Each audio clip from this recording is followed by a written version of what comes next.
And the rise and proliferation of social media has made connecting, sharing information and accessing it easier than ever before.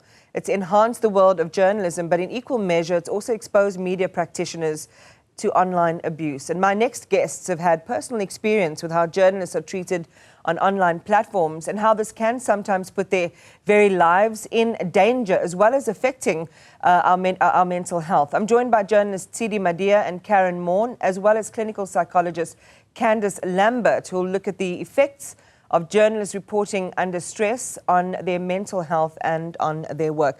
To all of you, good morning to you, and thank you so much for making the time. I know it's a busy day, we're all preparing for the elections, but you've managed to stop by and just share some of your experiences with us. On this World Press Freedom Day, Karyn, perhaps we can kick off with you, a name that's instantly recognizable, especially if you are on social media, for a number of different reasons, but also for being personally targeted for the kind of work that you do and the stories that you covered. You just want to share with us a snapshot of your experiences.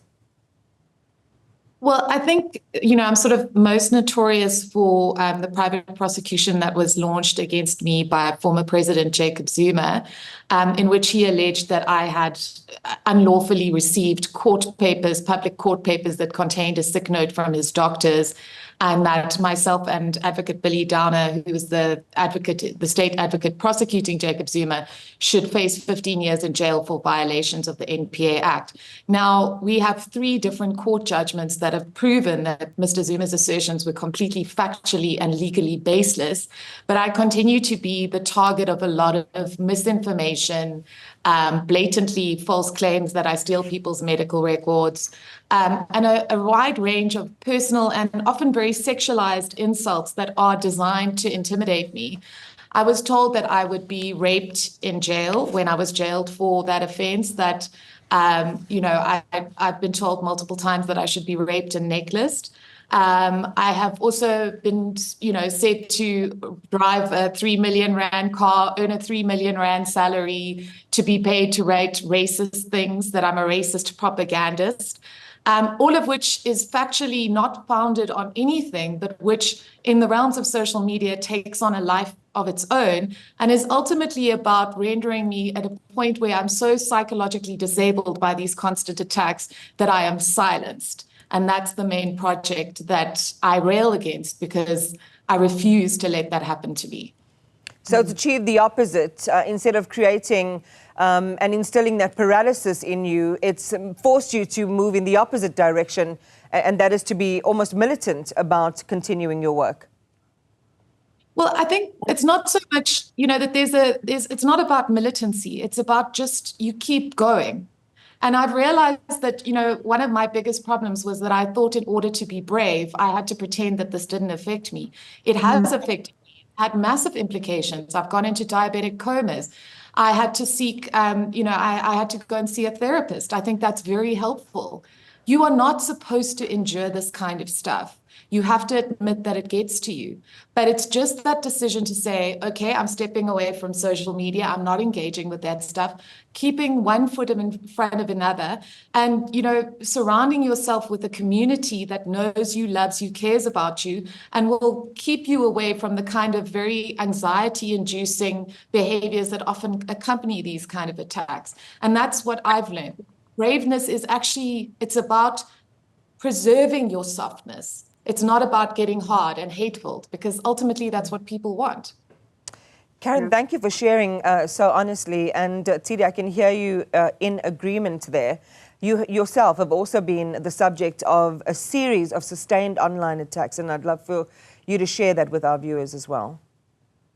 Good morning, Iman. Good morning, everyone. It's a tricky one for me, because I don't like to engage it, because you give it oxygen, and I think that they get off of that. From my perspective, I get fat shamed every day, and I think it's different for me to Karyn in that I'm not in the middle of some big case with some politician, but I cover politicians every day, man, and they rally their supporters. It's an easy thing to use their supporters. It is psychological to come after journalists, and I've noticed that it's across the board.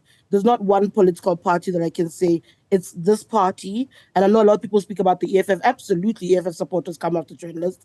Absolutely, I'm one of them. But you also find them in every other political party, ANC, DA, for different reasons. And in part, It is how their leaders behave. They think that they're following their leaders in a particular in behaving in a particular way.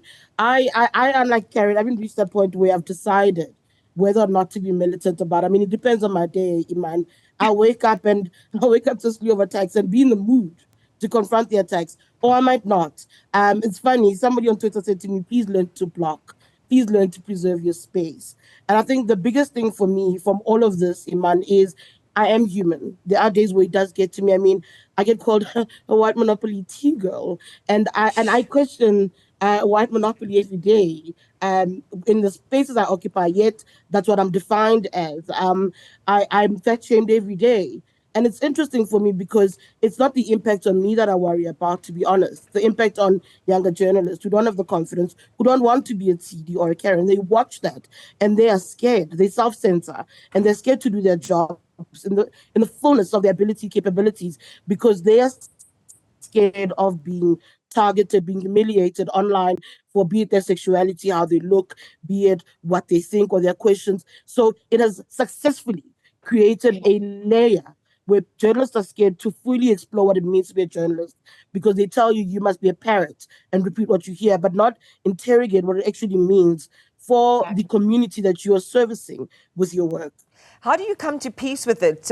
We heard from Karyn saying, it doesn't create and catalyze that kind of paralysis that people want in order to silence your voice. And she's gone in a different direction to preserve her space, to preserve even her softness, as she said, which I thought was quite a poignant thing. How do you preserve who you are, Tshidi, your commitment to being a journalist and telling a story under harrowing and abusive conditions? I think that you must remember what you're doing, Iman. It's very important to remember that you must see what it is. Firstly, let me just say this. You must be able to call a thing a thing. So you recognize that this is psychological warfare, that they win when you are scared. They win when they know that they've impacted you in a particular way. I think Karyn has a point in saying you must be able to preserve your softness, but it's also important to recognize what it is. So I think identifying what it is helps me more than anything else, because I go, oh, I'm able to call a thing a thing. Because also what you find in this, Iman, are people seeking relevance. So they use your name to gain traction in particular communities or with particular politicians. It makes them popular. So I've been able to see it for what it is. I'll be honest with you, my family seldom uses social media. It affects them badly. I, for the most part, can handle it. There are days where I don't. There are days where I'll call a journalist who's gone through difficult times. I have friends in the media industry. One of my friends is one of your colleagues. I'll call an outlet and be like, okay, today was a little bit rough. I'm not sure what I did today. So there are days when it is tough, but for the most part, and I don't know if it's because you do build up this layer when you do this job, I'm really generally unbothered. I've had friends, Masa, again, one of your colleagues, say to me, how's your Tshidi in this thing on Twitter? And I'll be worried about her well-being. Then she's posting roses from her mom's garden because it's not my reality. Yeah. This is not my reality. So it really doesn't do much to my confidence. As I said to you earlier, Iman, my greatest concern from the abuse is when other young journalists who haven't built up their confidence or their resolve or haven't found ways to navigate this are then worried and scared to become a target. So they try and shrink themselves on the job in order to avoid feeling like targets. That scares me. That worries me about the future. As well as self-censorship. I want to bring in Candice at this point. Candice, you've heard from two senior journalists in the South African landscapes, recognizable names, share the experiences that they have had in going about doing their work and their responses to sustained and incendiary comments online. What are your thoughts about the journalists working in South Africa overall and the approach that in particular our two guests have had in response to the trauma that it can create? Thank you. Good morning, and good morning to everybody. So I love this topic because it really highlights justice and resilience, which is part of my very much loved values. And I think when we talk about, and I'm just your stories that I've heard, it's so powerful because I think that there's reality and vulnerability in it. There's also this element of self-awareness and just approach to resilience building. Now, when we talk about resilience, we talk about protective factors. If we look at psychological theories and neuroscience and things, and Karyn and Tshidi both unpacked ways that they could develop this buffering around themselves. So it's like not saying that they need to be inhuman, or they can't have experiences that are sad and all those uncomfortable emotions. It's all going to be there. But I think the biggest thing is that you stop, is that you allow yourself to be yourself, is that you love yourself, and that you also have this passion for what you want to do, and your goal is there. So it's not like, you need to hide behind certain things. And I hear what Tshidi is saying, is that, when it comes to justice, you need to be able to stand up for what is right. And if you're not doing that, it becomes more of a scarier game, because you are in South Africa and we have very interesting cases. So I really want to just commend the Tshidi and Karyn on this. And I just want to say to other journalists that it's not about, the stress that comes with this job. I think there's high levels of stress, and stress unpacked in two different ways. You get use stress, which is like your motivation to really work for something greater than yourself. You get this rush of energy, which both Karyn and Tshidi have displayed and kind of alluded to. But then there's also this other stress that's called distress. Now, sometimes and oftentimes we see that when someone is not necessarily in the job that they were made up for, and I'm not saying this is all other journalists, and sometimes when they're in scenarios that are really pushing them against the wall, you will get distress. The only issue is that we're not going to allow the distress to be there for longer than, let's say, a week or so, because that impacts your eating, it impacts your sleep. Yeah. It then becomes a burnout issue. And then we start to talk about PTSD and sometimes even trauma-related issues and cases that they might have been dealing with. So, Yeah. I mean, even if we look at trauma, it's not the event that took place, it's the thing that happened inside of us as a result of the event that took place. So sometimes, you might have a case that you're dealing with that someone else might have, not been able to handle, but you able to handle it. So we just need to also understand that we are all humans, and we need to put, again, as Karyn also said, I love that thing where she says, you have to put one foot in front of the other.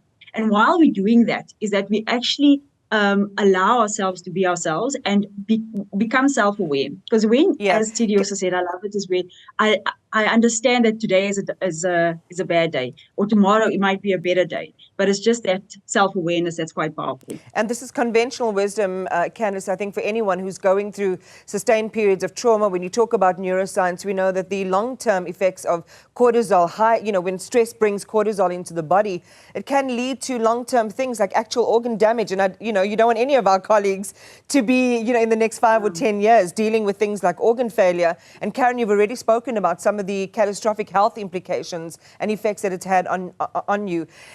As a closer from the pair of you, and again, today's a busy day, so thank you for stopping by. Karyn, we're going into the elections. What we've seen happen and the experiences you've had for you and Tshidi both are not likely to let up. It's probably going to intensify in some ways.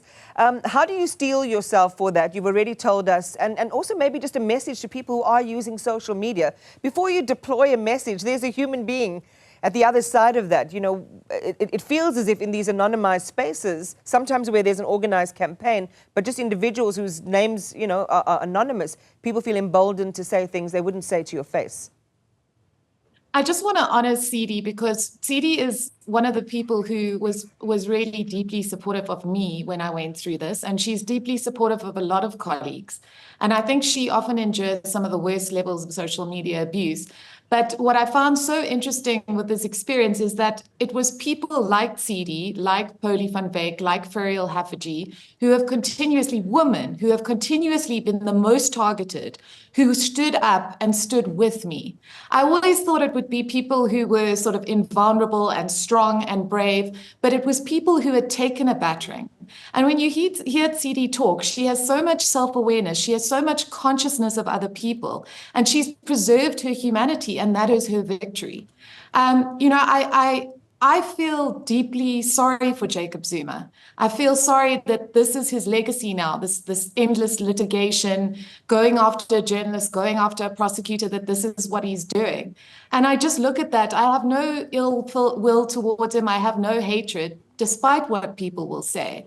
And I think in the end of the day, you know, our experiences of South Africans outside the online space are amazing. Yeah. People will walk up to me, give me hugs, encourage me. And that's why I keep doing this, because this is an amazing country. It's full of amazing people. We can do so much better than we are doing. And we have a future in front of us. And all of us who are journalists are fighting for that. And we'll continue to do so. Tshidi, I want to squeeze in a quick final word from you.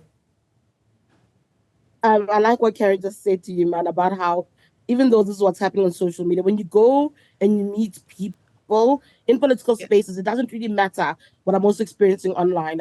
My family's fearful, but I go to provinces where supposedly I'm hated.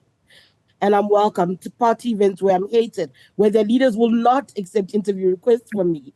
And you are warmly embraced by supporters. So again, it goes back to my view that it's not your reality.